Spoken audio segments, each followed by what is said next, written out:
Vous êtes directeur adjoint de la sécurité civile. On a l'impression que les Calédoniens ne se responsabilisent toujours pas sur ces questions du feu. Non, mais c'est des problèmes récurrents que l'on retrouve chaque année, à cette période-là, la période la plus sèche.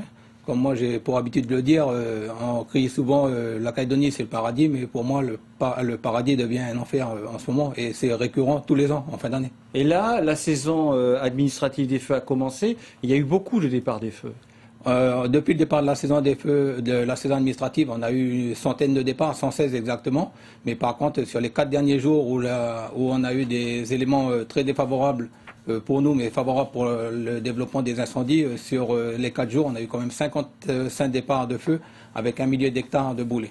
Et donc, Wegwa, on a l'impression, vous nous le confirmez ou pas, c'est criminel ? Ben, c'est ce qui a été dit dans le reportage. Après, je pense qu'il y a enquête de gendarmerie. Mais bon, de toute façon, comme moi j'ai l'habitude de le dire, hein, derrière chaque départ de feu, il y a un être humain. D'accord. Et là, où on en est par rapport à l'état des lieux, est-ce que ce feu va finalement s'éteindre ? Les moyens, on a vu, sont considérables. Oui, ben là, de toute façon, les moyens sont positionnés encore cette nuit et puis demain, toute la journée, vont rester sur Wegwa, notamment sur Balagam. Ils vont assurer la sécurité parce que quand même, il y a le flanc gauche et la tête de feu qui sont fixés. Sur le flanc droit, mais c'est côté Diaout, avec la mangrove, il y a encore un point chaud. Mais bon, c'est pour éviter toute reprise dans la journée de demain avec les conditions qui pourraient être encore défavorables. On peut dire qu'il n'y a pas d'incident sur les biens et les personnes. Non, il n'y a pas eu, heureusement, il n'y a pas eu d'habitation de détruite. Bon, on a vu sur le reportage certaines habitations qui ont été encerclées par les flammes et également sur les personnes non plus. Mais bon, comme on le voit encore sur le reportage, c'est encore une fois la nature qui en pâtit.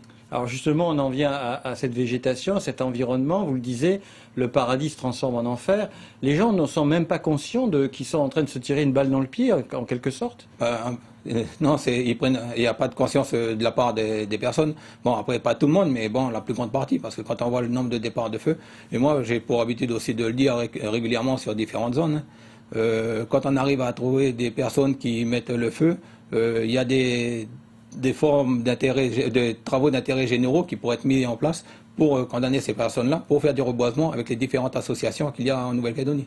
Il y a des amendes, mais vous me disiez que pour un écobuage, par exemple, c'est 1000 francs. Oui, approximativement, je n'ai pas le tarif exact, mais bon, c'est une somme dérisoire quand on voit les sommes qui sont engagées là, notamment 2 hélicoptères bombardiers d'eau, c'est près d'1 million de l'heure. Ça fait un chiffre très important pour le gouvernement, pour la commune, on voit aussi les propriétaires qui vont perdre certainement des bêtes en cette période-là. C'est un coût pour tout le monde et derrière, il n'y a pas de suite qui sont données aux personnes qui déclenchent ces incendies. On sait que par exemple au Mont d'Or, il y a eu 42 plaintes qui ont été déposées et on n'a presque rien comme retour. Non, oui, 42 plaintes de la mairie du Mont d'Or sur des faits avérés avec des dépenses considérables. Il y a eu une personne qui est passée au tribunal mais pas de retour, une personne qui avait reconnu un écobuage mais affaire classée sans suite. C'est quand même dommage que ce soit pas plus... Moi, je ne suis pas une personne pour parler de prison ou amende, mais bon, il y a des systèmes qui peuvent être mis en place qui seraient intéressants pour la Calédonie et pour l'environnement. Danilo, merci. Danilo Guépi, pardon, merci d'avoir accepté notre invitation ce soir.